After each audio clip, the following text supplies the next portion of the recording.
Welcome, ladies and gentlemen, to the fourth installment of the Turning Point series. I was reminded at a lunch with Alex LeBlanc and Fredericton yesterday that we really are just getting started here. We're about halfway through.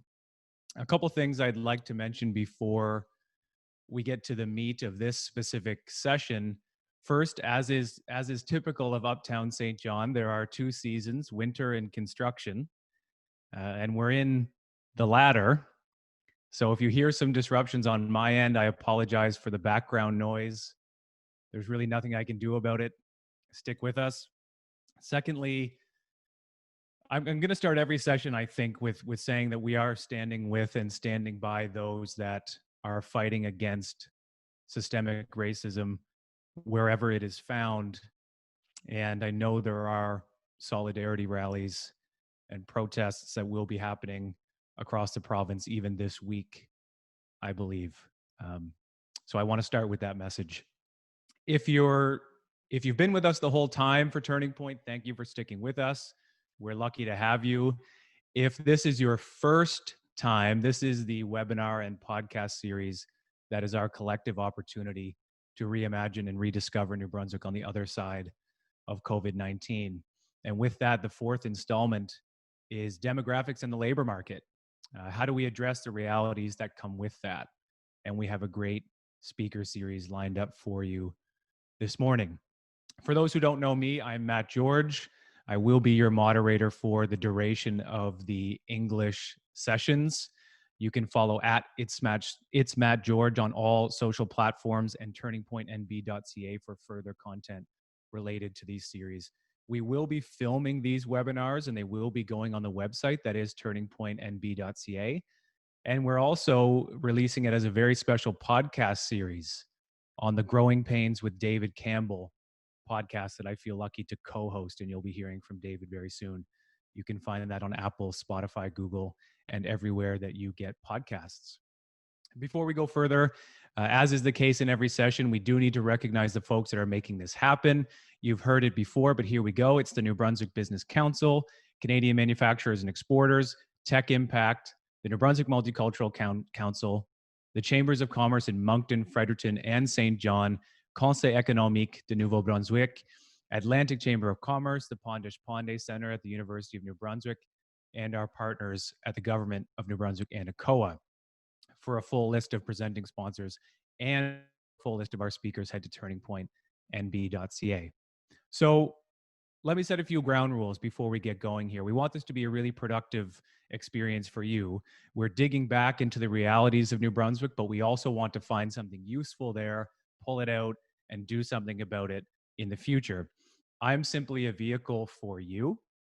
I'm here to keep us on track and to get your voice to our facilitators.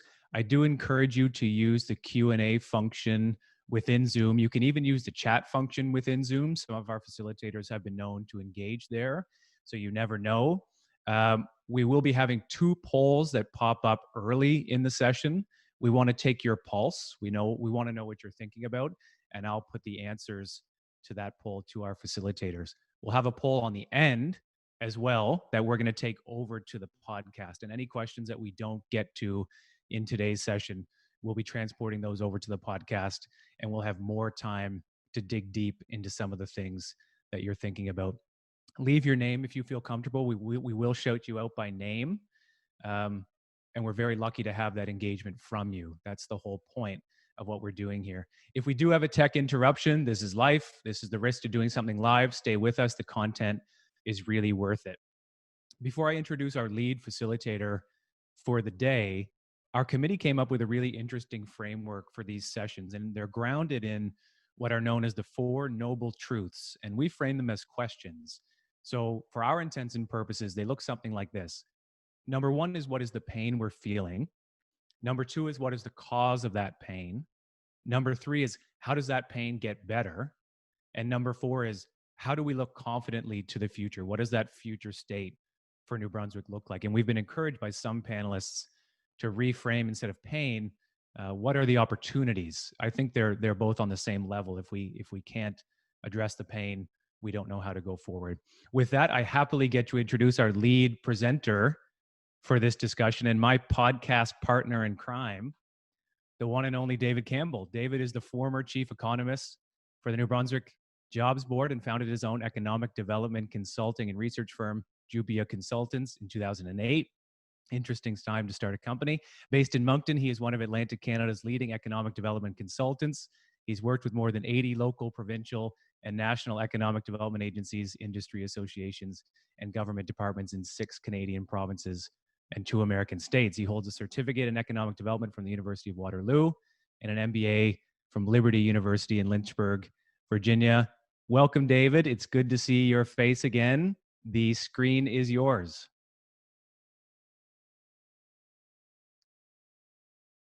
We'll get you to unmute, Dave. Thank you, Matt. That's always a good thing to do. Pretty hard to talk to myself unless you can read lips. So thank you very much for that. I'm going to walk you through a presentation on demography in the labor market, particularly in the context of COVID-19 and coming out of COVID-19, and then we'll move to a panel discussion, and then hopefully you can follow later when we do the podcast as well after this session. So I'm just going to share my screen. And this should only take about 10 or 15 minutes. Otherwise, I think I'm going to get the hook. So we'll talk quickly about our demographic transformation.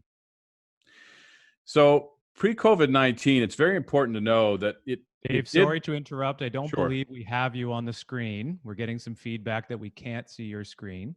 So I see my screen here. Let me see if I didn't do that right. Just hold on. Thank you, Matt. And thank you, audience, as well. Thank you, Leah, for pointing that out. Okay, let's see if I can.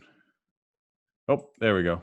Sorry, did something wrong. All right, so now please let me know if you cannot see my screen. You're off to the races. Perfect. So it's important to know, and I think it's, as we set this conversation, that before COVID-19, we looked to be at the front end of a potential demographic transformation. So there were a number of positive things happening on the demographic, population, and labor market front.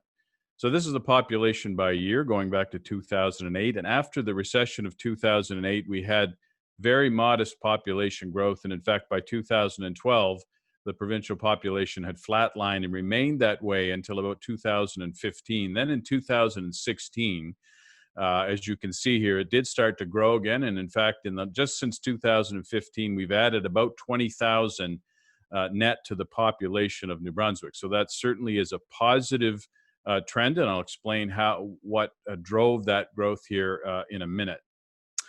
So it is important to note as well that the median age in the province has been getting older every year, going all the way back to the 1970s and even before. In 1971, the median age, that is the age at which half the population is older and half is younger, was only about 24 years. By 2019, that was over 45. So we're a much, much older society now than we have been in the past. But it is starting to turn a corner.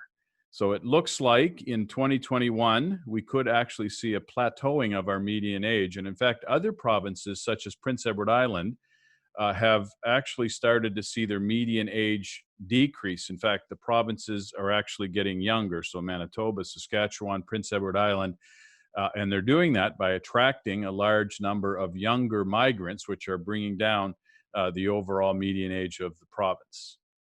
So this is the population change by source. So the orange bar is inward migration. So that's from other parts of Canada, but also predominantly from international sources. The blue bar is natural population growth. So that's the difference between births and deaths. So starting in 2015, we actually now in the province have more people dying every year than we have being born in the province. So our natural population growth is negative, but we're making up with that more than enough by attracting inward migration. So significant growth in the number of people moving to our province every year, and we're seeing actually positive interprovincial migration. So that's the number of people moving in and out between our province and other provinces. That number in the last few years has actually turned positive. More people moving here from other provinces than moving out. So we're also seeing, and just in the last couple of years, modest growth in the size of the workforce. So that's the number of people working or looking for work in the province. Again, another positive sign is that number had been declining in recent years. It peaked around 2014. In fact, it was pretty stagnant going all the way back to 2008. Then it started to decline. So we're seeing, again, a green shoot there as the workforce has started to grow in the last couple of years. It's important to point out the relationship between the size of the workforce and the growth in the workforce and overall economic or GDP growth. So if you go back historically, for every 1 point of GDP growth or real GDP growth, you had about a half a point of labor force growth. So the workforce did not grow as fast as the GDP, but it was really driving GDP growth. You'll see between 1999 and 2008 here in the chart, the labor force the growth every year started to decline a bit, but you still had very positive or solid GDP growth on an annual basis. But then after the recession of 2008, we actually saw an average annual decline in the size of the workforce, and the GDP also declined to only 0.4% per year on an average year. If you looked at this chart for Canada as a whole, you would have saw a big rebound in workforce growth and a big rebound in GDP growth. So we see a strong correlation between the decline in the workforce and an impact on the GDP since the recession in 2008. And again, the good news is in the last couple of years, we've seen the workforce start to rebound. So how long will it take after COVID-19 for the labor market to get back to normal? Well, the latest labor force data just out on Friday shows employment down again compared to May. So between February and May of 2020 across the province, seasonally adjusted employment is down 9%. It's actually down more across the country, down 12%. So that's good news here, but that's partially related to the fact that we have started to open up the economy here faster. On an unadjusted basis, there were 32,000 people less working in May compared to May of last year. Again, that's a steep decline, but not nearly as bad as some had predicted. The unemployment rate on a seasonally adjusted basis in May was 11.6%, up from 7.3% in February on a seasonally adjusted basis. On an industry basis, we actually saw a big decline in healthcare and social assistance employment. We dropped 6,300 jobs. But that looks like it might have been partially related to the closure of the daycare sector and other sectors that are not directly related to healthcare services. It's important to note, that accommodation and food employment was down 4,400, which is to be expected. We did see a decline in manufacturing employment, 5,800 jobs lost, again, between May of this year and May of last year. And that's problematic because our manufacturing sector is export oriented. And so we're seeing a decline in international exports and now a decline in employment in manufacturing. So how quickly that comes back, when that comes back, and so on is important. Transportation and warehousing sector down 2,700 jobs year over year. Public administration employment year over year is up 2,600. So that's May of last year to May of this year, and education employment dropped slightly. So it does look like in many public sectors and also many professional sectors of the economy, people were furloughed, but not as many lost their jobs in those sectors. So there has been a decline in employment. Some sectors, as I say, have been bolstered by the government income support programs. Some industries will take longer to come back. Some may struggle. Restaurant sectors, personal services sectors, other local services sectors could be more challenged as a result of having to accommodate new social distancing and sanitation rules. As I say, the workforce in export-based industries is a concern. Many industries are facing structural changes in supply chain and how work is getting done. So a lot of more remote work, and some challenges in the supply chain. So we really need to focus as a province now on strong economic renewal within the context of managing the pandemic. So looking at immigration post-COVID-19, so the good news here again is we did attract, we were starting to attract a higher share of younger families in the past few years. If you look at this chart, and these slides will be made available, so you don't need to write anything down. You can have access to these slides. But you can see here, the immigrant population compared to the general population, it's not a large number of, say, young professionals or people just starting in the career. The bulk of our immigrants are in the 30 to 40 year old range, and many of them are bringing young children. So we're seeing this young families coming, and that's actually a good demographic for us because the young families are getting jobs, but they're also putting young people in our school system, and those young people will graduate in a few years and actually also provide workers for the workforce. So this attracting younger families leads to greater retention and also helps seed the future workforce. And of course, compared to the general population, a considerably different demographic mix of the immigrant population. And it does look like retention is improving, or at least we're not seeing negative interprovincial migration rates. So historically, when you see a big increase in immigration, there tends to be a bump up in the number of people leaving the community. So if you look at the period 2005 to 2016, we had, on average, we had 2,000 immigrants, but we also lost nearly 1,800 through net interprovincial migration. But just in the last 3 years, we've seen a big boost in immigration and actually an increase in net interprovincial migration. And I think that has a lot to do with better targeting of who we're trying to attract to the province, making sure as many as possible of them have jobs that are matched to their skill set and interest when they arrive in the province. So just quickly here, it also looks like the immigrant population is helping to renew the workforce. So it's important to compare ourselves, though, to the rest of the country. So since the Great Recession, Canada has added about 1.4 million immigrants to the workforce. Here in New Brunswick, we've added about 8,900, but we've actually seen a decline in the number of people born in New Brunswick that are in the workforce by 18,000. So we have not even attracted enough people to our shores to offset the losses of people retiring and leaving the workforce. Whereas across Canada, you're seeing just a massive swell of newcomers coming to the province, joining the workforce, and driving economic growth across the province. So that what's happening in the rest of Canada, we need to emulate here. And in the last few years, we've certainly been on the right track. Temporary foreign workers are also a key part, and that has come to the fore in recent weeks as we've looked at the challenge associated with COVID-19.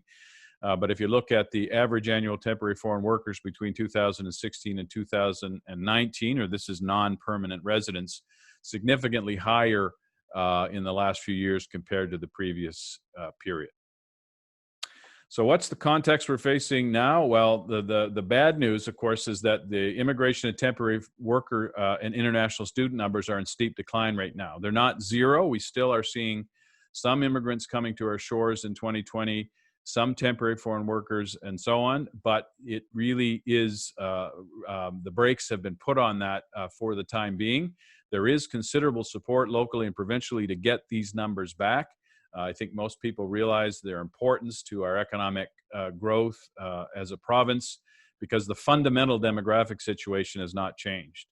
Every year, thousands of people retire from their jobs, and we need to make sure we have enough people locally, but also by bringing in people from outside the province to fill those jobs. Public support, if you look at the data, would suggest most New Brunswickers realize that we will have to attract people to fill those vacant jobs. But the virus will have a substantial impact on immigrant and international student flows, probably not only this coming year, but in subsequent years as well. So we have to understand what those implications are and be able to adapt. So just a couple of more slides before I turn it over to the rest of the panel. If you look across the country, older workers are tending to stay in the workforce longer.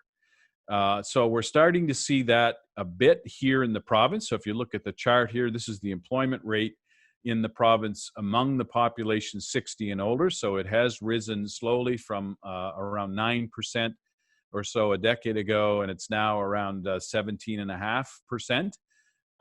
So that's trending in the right direction. It's below most other provinces in the country. And part of that is because a lot of the older New Brunswickers don't need to work to sustain themselves economically.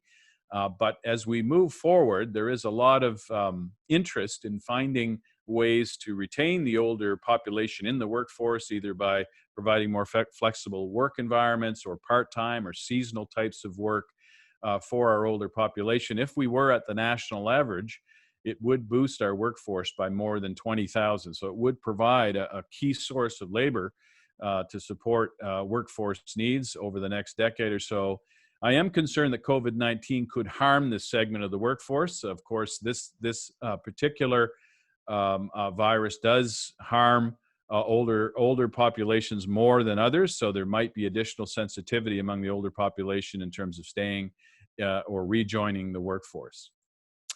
So now I think I'm going to turn it back to Matt to start the panel discussion, and I'm happy to try and answer any questions you might have related to our demographic and labor market situation. Dave, thank you so much. We're going to get you to stop sharing your screen and rescind into the background temporarily as we introduce our panelists before getting into Q&A and discussion. So if you wouldn't mind going ahead and stopping that screen share, we'll get back to regularly scheduled programming. Thank you very much. Okay, I get to introduce our next panelist, Amy Reed. Amy's partner and vice president of recruitment at Royer Thompson, a talent management firm committed to helping leaders succeed. Amy has spent her 18-year career dedicated to recruiting talent and strengthening organizations across the Atlantic region. With a focus on executive recruitment and onboarding, Amy is passionate about working closely with organizations to ensure they're hiring the right leaders at the right time and in the right seats. And she acknowledges the critical role of leadership in rebuilding the economy, given the challenge of COVID and placing a higher premium on leadership skills. Amy, we're very lucky to have you. I invite you to give your opening reflections and some thoughts about what you've heard from David as well. The screen is yours. Thank you, Matt, and I am very happy to be here. So thank you, and David, thank you so much for those insights. They were very grounding in this context. As Matt alluded to, I work for a talent management firm, and essentially we really focus on developing and recruiting leaders to lead with impact in our region. So it's really through that lens today that I want to speak and provide some insights on how New Brunswickers can start to reimagine how we can better attract and retain workforces as we turn our minds to economic renewal and recovery. We are in a very dynamic, uncertain situation. What we do know is that recovery will look different depending on the sector. And we also know that leaders in New Brunswick have never been needed in a more important time. The impact that our leaders in New Brunswick can have in steering the future of our workforce landscape is incredible. While progress was being made, and certainly David has alluded to that in a number of points before the pandemic, that is, it's a simple fact that organizations who can really leverage on COVID, quite frankly, they'll really find themselves better ahead and in a better position to attract and retain talent when we get through this. And those, quite frankly, who aren't able or who don't want to change their ways, that they'll unfortunately be left behind. We're really going to have to move away from traditional thinking, prescribed approaches, standardized solutions. And unfortunately, well, ultimately, I should say, the world has changed, and COVID is really our catalyst to reinvent the future of work in New Brunswick. And that's actually quite exciting in a funny way, I suppose, but there is a lot of opportunity for employers to really look at things differently. So we really need to make that happen. It's funny, in a survey of global leaders recently, the leaders really said that the most critical issues they're facing right now stem back to the right leaders leading in the right way. And while there's no playbook for COVID, that is certainly still the case today. Recovery and reimagining New Brunswick's renewal begins with our leaders here demonstrating compassion and trust and fostering cultures of innovation, resiliency, and inclusiveness. Those are just a few. There's a whole longer list for sure. Now, from a retention and recruitment standpoint, I also feel that COVID has fundamentally changed the social contract between the employer and the employee. And I think we really need to be mindful of that in New Brunswick. We know that in a crisis, what matters most becomes very clear very fast. And looking back, quite frankly, it's going to really matter how leaders really approached this roller coaster we're in, and whether or not they chose to put the safety of their workforce first. Leaders' actions are instilling loyalty and commitment, and we're seeing that in many examples in our region, quite frankly, today. Those who can demonstrate empathy and communicate, lead authentically through every facet of this crisis will help strengthen culture and employer brand in the long run. And this will be an important factor to attract and retain talent. The labor market's just going to get tighter, and it's going to become increasingly more competitive. So this is something that we just have to keep close to mind, and it's not something that you would necessarily think of at the top of the list, but it's important. As the economy gradually recovers and more jobs become available, the other piece is that workers will have a lot more choice, and whether it's more pay, greater flexibility given their home scenario, more stable employment, at the end of the day, the labor market's going to tighten. So one of the really interesting pieces here, and it's made the headlines through this one of the headlines through this crisis, it's remote working. We just witnessed the most rapid transformation of the workplace ever seen, and working remote is going to stay. Organizations getting ahead of the curve today are now reimagining their work and the role of offices in creating safe, productive, and enjoyable places for their employees to work. We need to let go of any traditional beliefs that exist in New Brunswick that talent can't work remotely. I know there are many examples of employers here that are getting it right and they are embracing it, but I also think that there are many that just haven't fully understood what it can look like. And at the end of the day, it's here to stay. Depending on the sector and job function, of course, it will gather speed as an important element of the employee value proposition. Is it perfect? No, and there's a lot to learn for sure to figure it all out, but employees are going to use it as a key factor in making future employment decisions. And it's, COVID has forced us without any warning, and it's worked. We've proven that it can actually, it can be effective, and it can also really contribute to employees' mental health, physical health, and even their opportunity to better, increase their involvement in their communities, which we really need in New Brunswick. It also offers us employers, and I think this is a really important point, just simple greater access to expanded talent, to talent pools, and ability to employ those more harder to find skill sets in certain regions. Of course, we can use remote working as a strategy in our organizations to also really overall influence the entire economic landscape, and leverage those talents that lie inside more rural areas that we're currently not accessing because of the physical location. The transition will require a different lens and considerations, of course, especially around fostering inclusive working culture, hiring and onboarding employees, employee engagement, learning, development, and promotion, the whole 9 yards. So leaders will really need to embrace virtual working and create strategies to build social capital around that. Another important piece I think that we really need to work on right now, and I know there's some progress, but COVID's just really exacerbated it, and that is reinventing, reskilling, retooling our workforce. We have an opportunity to really get ahead of this right now. There's going to be a shift in skill demand for sure, and we really needed to, proactively move on this now to, help our cohorts that are contending with job loss and uncertainty. And this really speaks to our youth, our new grads, our international community.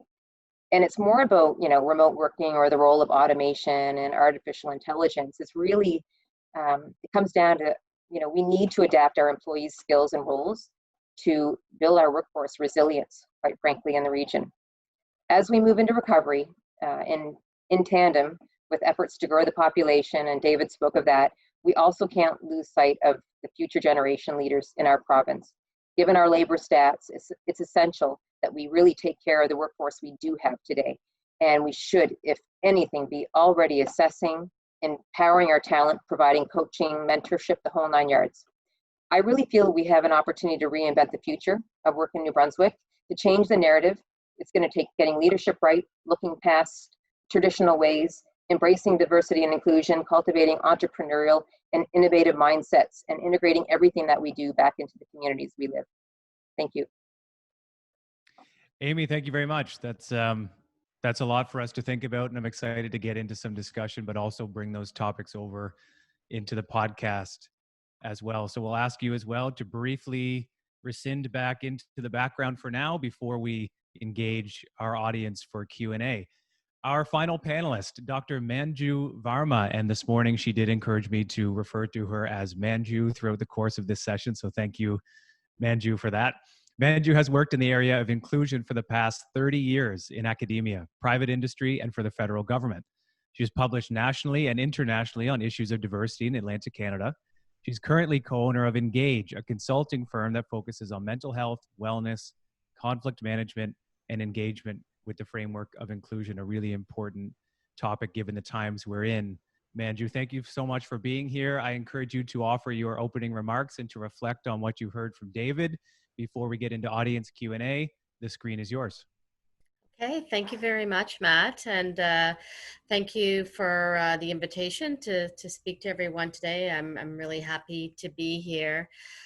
When I was thinking about economic development within the framework of immigration, diversity, and inclusion, to me, it's more of a two-pronged approach that we need to augment immigration in our region. First of all, I think we need to examine the process.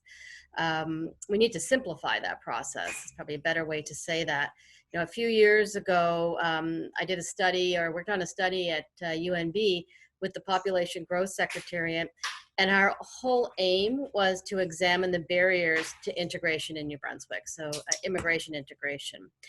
And what we discovered is, you know, there's a hodgepodge of services based on geography, language, the available resources, and one overwhelming theme from all of the people that we interviewed, whether they were economic leaders, immigrants, business owners, was that we need to have sort of a one-stop shopping system where maybe we use something like Service New Brunswick or a settlement agency, but to really streamline the system, to make it as simple as possible for people. The other part of the process is, you know, approaching it with honesty. We court potential immigrants with all sorts of promises of jobs, their recognition of their credentials, fulfilling opportunities and a lifestyle. Yet, you know, we fail to mention the regional barriers that exist here that we need as ourselves to recognize and be honest about.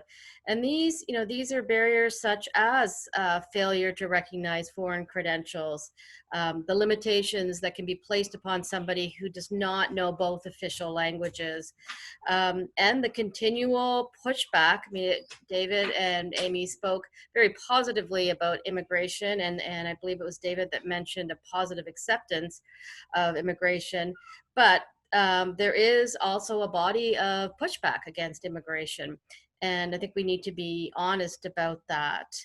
You know, it's almost like there's a magic door, and on one side, when immigrants are standing on one side, they are potential, they're prospects to bring to Canada, and as soon as they pass through that door, all of a sudden they are risky and something that we're tentative about accepting into our community.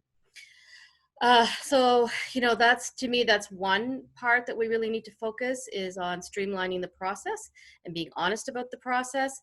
The second part is we really need to start serious discussions about racism.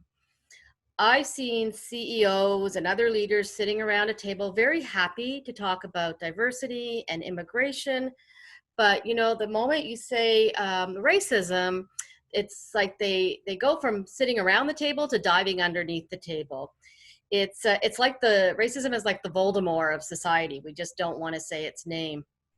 But, you know, how can we fight something that we're not willing to label? We need to get comfortable with that word and other words such as hate, bigotry, privilege. We need to be comfortable in explaining what those words mean. We need to understand the impact that racism and resulting lack of opportunities have in our society, not just for immigrants, but for long-term marginalized communities as well. We need to recognize the prevalence of systemic racism. You know, for many of us, racism is something that instantaneous, episodic, where somebody yells something, a racial slur, something that most of us would never do. But it's far more difficult under systemic racism. And I'll give you an example. Yes, the Department of Education has decided to cut up to 10 positions on diversity and respect coaches in the school. That cut was announced the same day as George Floyd's funeral, and the same time as, you know, all of these issues that we're seeing in Canada and the United States. It's not just our southern neighbors that are having these issues. And I thought, when would these coaches be needed most, more than now, for students who maybe need to reach out and have these discussions? So it's just an example of how sometimes decisions are made without understanding the impact on our marginalized communities. You know, one of the main reasons that immigrants are willing to make such a life-altering decision and move to another country is because of their children. So if we're not willing to talk about racism, we're not willing to talk about the impact that it has on our youth and on our children, we're going to lose those people. 20 years ago, and I know it's 20 years ago, what kind of research is that?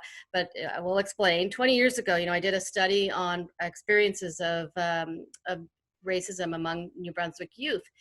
And what really struck us was among the Black, Indigenous youth, they pushed back on the racism. They were like, we're part of this community, and they would push back. But the immigrant youth just overwhelmingly had a stance of, you know what, we're just here for a little while. We're going to put up with this, and then we're going to move to somewhere that accepts me more. So, you know, when I talk to youth today, it's the same trend, even 20 years later.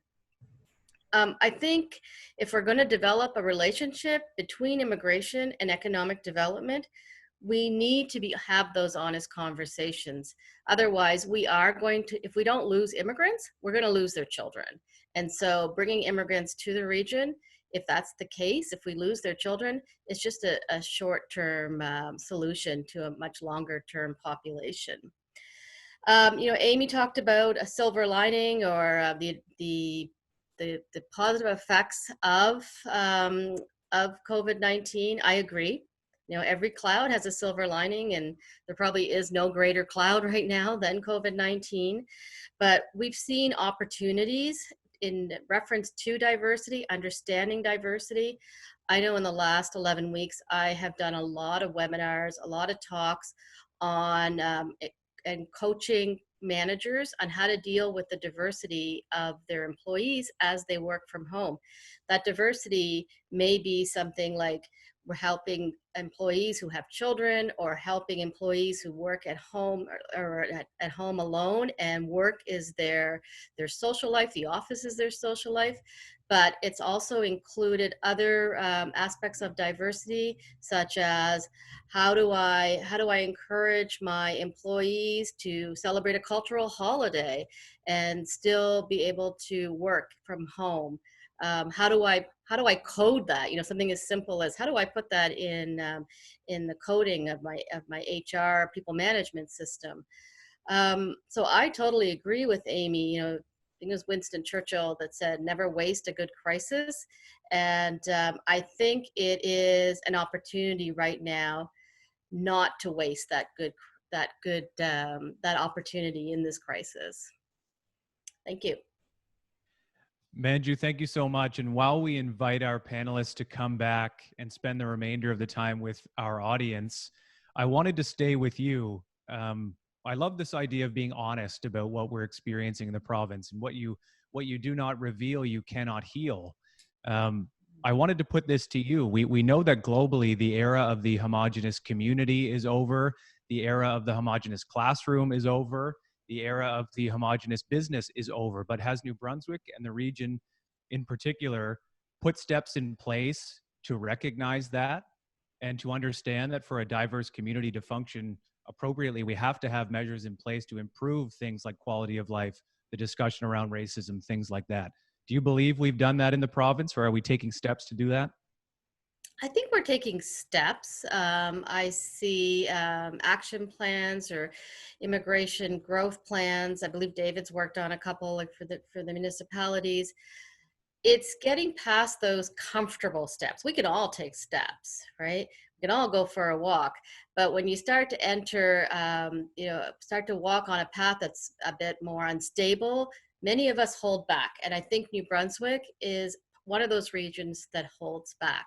We need to start those uncomfortable steps, like I said, speaking about racism, speaking about what's happening in down south right now. Like, I've been really interested lately about some of the companies that I've received emails from.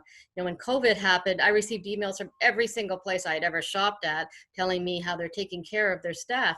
Yet I've received only a few from companies telling me that they're committed to the Black Lives Matter movement and anti-Black racism and anti-racism in general. So I think we're moving there. We just have to get used to taking the uncomfortable steps. Right. And very quickly, we are talking about innovation here. We want something tangible to come from the Turning Point experience. You mentioned streamlining processes in regards to immigration. Is there an 80-20 there? What would you do first? And is there an opportunity during COVID to make some of these changes that we know we have to make? I think there's definitely an opportunity during COVID. In fact, I can't think of a better time because of people being more decentralized. The very first thing we need to do, in my opinion only, is we need to identify who will take the lead in that. Is it a settlement organization? Is it Service Canada? Is it a government organization? Is it a consulting company? But somebody, some segment of the population has to take the lead on that. For example, if it was a settlement organization, well, then that's where you put your resources. That's where you put your training. We saw a variety of responses when our Syrian refugees arrived. The settlement organizations that had the resources, had the community support, were so much more able to place their Syrian refugees in successful situations than those that did not. So that would be my first thing is identify your leader. Thanks, Manju. David, do you want to speak to that about should there be a clear differentiation between who does what when we embark on a growth plan like this? Sure. I mean, I'm really not on the front lines of these issues, right? So we need to listen to the people that are on the front line and that understand and are seeing these things on a day-to-day basis. But I have, as Manju mentioned, been involved in a number of immigration strategies, and I think there is a clear recognition as we attract more diverse people to our province and to our communities that we have to be more sensitive to these issues and be able to talk about them openly and try to address anything that arises. But my sense is that, again, the data would suggest most New Brunswickers are very supportive of immigration, but that's not the same thing as being very inclusive and welcoming and integrating into social networks and so on. So we can certainly talk about that if you'd like more. Yeah, David, I want to stay with you just briefly on COVID-19. You brought up two really good points. Because of the pandemic, there may be not only a bottleneck in immigration processes, but also a really underrated point I think you made was those 60 plus who are on the bubble of retirement and might have put in another 3 to 5 years may choose not to for healthcare reasons. Is there one of those that could potentially be more impactful than the other, or is the two together kind of a perfect storm for a COVID-related response to our growth plan? Yeah, it's potentially a perfect storm because what we do want is we want to have an efficient labor market. And now that people are living, in many cases, well into their 90s, the idea of retiring at 60 seems a little bit, I mean, if people can do it, if they want to do it, that's great. But from an economic perspective, we'd like to see many older New Brunswickers staying in the workforce longer, certainly under more flexible situations. Maybe they don't work all year, maybe they work part-time, maybe the workplaces have to adapt to their needs, but we'd love to see older New Brunswickers staying in the workforce. And as I said, if we were able to get up to the national average, that would add 20,000 people to the workforce. So that's a huge number for a workforce of our size. But again, COVID-19, is particularly dangerous for older populations. So will that keep more of our older population out, or will it open more opportunities for them to work from home as well? So what are the training needs and so on? But I think both of those things in tandem are required. We will need to flow in tens of thousands of younger people to offset our demographic reality and ensure we have the workforce and the population for future growth in the province. But in the short term, we need to maximize our opportunities. That's persons with disabilities, that's other cohorts that struggle to attach to the labor market, and trying to keep older New Brunswickers in the workforce longer if they would like to work. Yeah. We have good questions from the audience about the terms that we use in regards to economic development. And I know we had a discussion in the last two sessions about the usefulness of GDP. What about unemployment rate? You mentioned unemployment rate as a percentage. Being very, very basic here for the audience, is there anything that the unemployment rate misses, or is that actually a really clear indicator of who's working and who isn't? It's a blunt indicator. It's not a particularly good indicator, particularly in New Brunswick, because we have a relatively high share of folks that are seasonally employed and they're using the EI program but not available for work. So ideally, we would have an unemployment rate that actually reflected the number of people currently available to work, and even better, the number of people that are currently available to work that have the skills, aptitude, and interest to work the jobs on offer. Then you'd have a perfect unemployment rate structure, because you'd know who's unemployed, you'd have the available jobs over here, and you'd be able to match the two. When you get mismatches, when you get unemployed folks that don't have the skills or are overeducated or undereducated for the jobs on offer, or when you have a high usage of seasonal unemployment, it distorts the labor market picture. Yeah. Right. Amy, I want to come down to you. I don't think any discussion around COVID is more interesting than the conversation around work. It's on everybody's mind right now, and I love the position you took on attacking it from the position of leadership. It strikes me that leadership and management within our companies was largely based around the office, the physical space. How do you lead and manage a distributed team? That strikes me as a really interesting leadership question. And are we prepared for that in New Brunswick? Are our companies prepared to decentralize and not lose productivity? Great question. I think there are some who have been actually doing it for some time, Matt, and getting it right. But this all of a sudden switch overnight has really, shaken up, quite frankly, the function of leadership in so many organizations across the region. And, I think there's no handbook written yet, Matt, but I think that at the end of the day, it will take a different type of leadership. I think that our leaders are going to have to recognize that if their workplace is fully remote or semi-remote, whatever the case may be, it's going to be so integral that they stay connected and they have a tool or some sort of structure to maintain that closeness to their employees just past the project or the statement of work. I think that social connection is one that leaders really need to put a priority on when they think about how to, I guess, reimagine that remote workforce. Yeah. The other piece, when you think of, and we really haven't talked about this, but mental health right now in the region, I mean, it's kind of scary. A lot of people are struggling.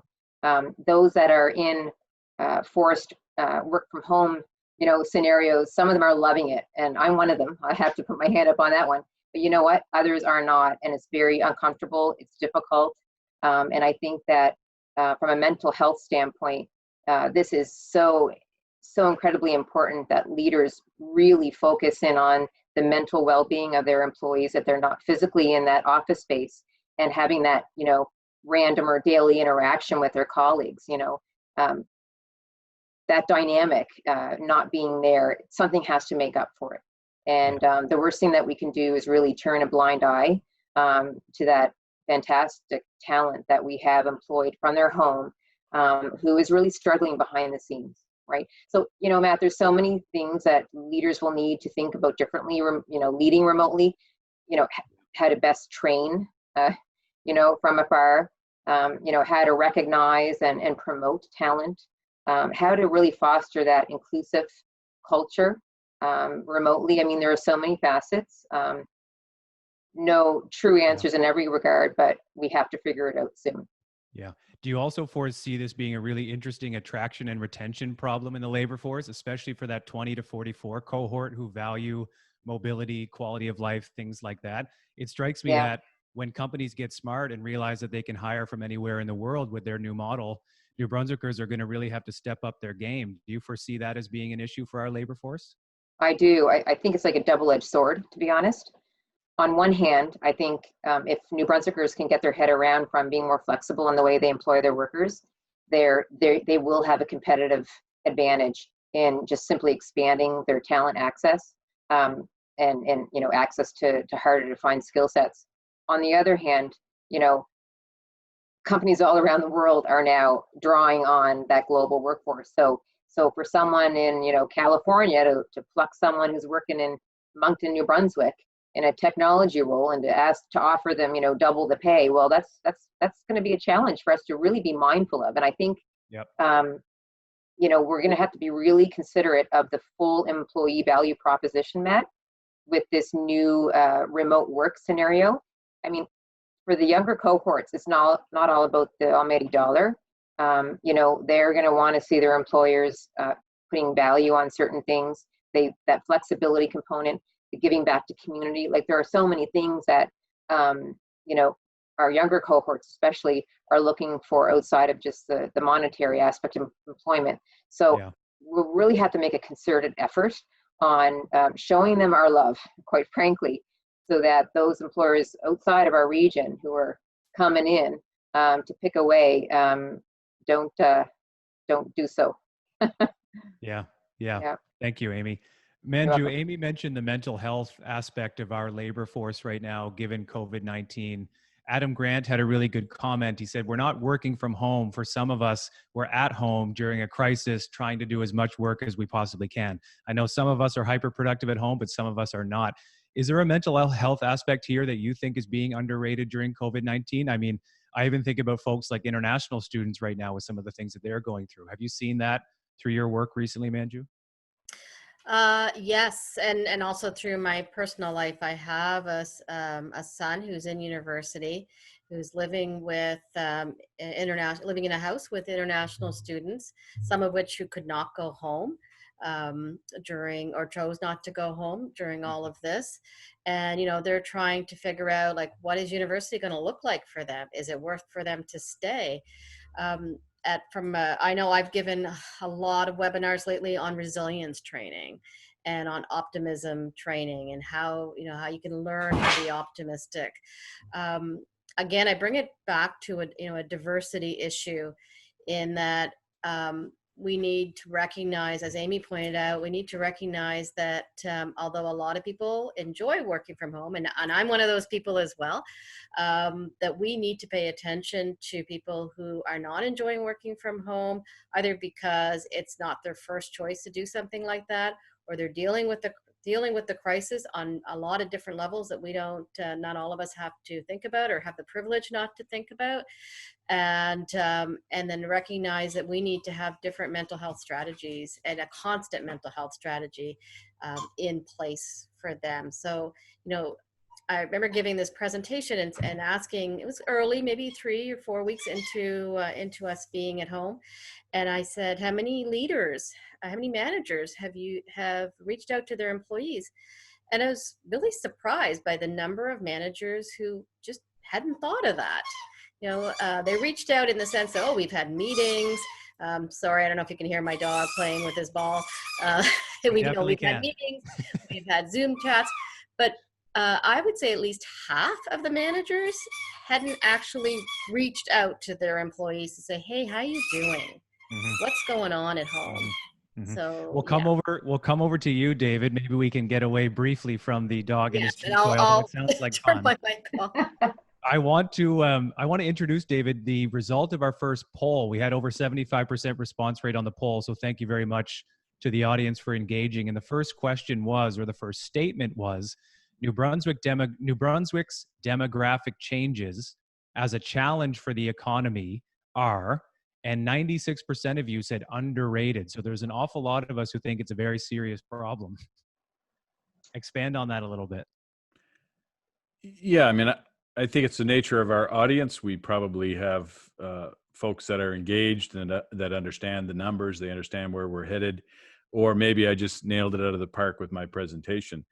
But I think there's widespread understanding that this is an issue. I think we see it in our workplaces. We're aging. Again, this isn't about aging in general, of course. This is just about making sure we have a good balance of younger and older folks in the population to ensure you can have a strong economy. So I'm not. I mean, that number, to get 96% on anything is really an interesting finding. But I think it does talk to the folks that are tuning in. It is interesting. Last week's breakdown was a little bit different. There was a more of a split opinion. Number two was the well-being of New Brunswickers over the next 20 years is best served by. And again, a total of 97% said by growing the population in some way, and 80%, the number one answer was by growing the population with immigration and benefiting from greater cultural diversity. And then 17% of that 97 said growing the population with reduced outmigration. Yeah, I mean, Herb Emery likes to force us into choices, right? Because it makes us think about them. We can't have everything. But of course, these are not either or. We want to ensure that as many New Brunswickers and Atlantic Canadians that want to stay here, and they have access to opportunity, of course.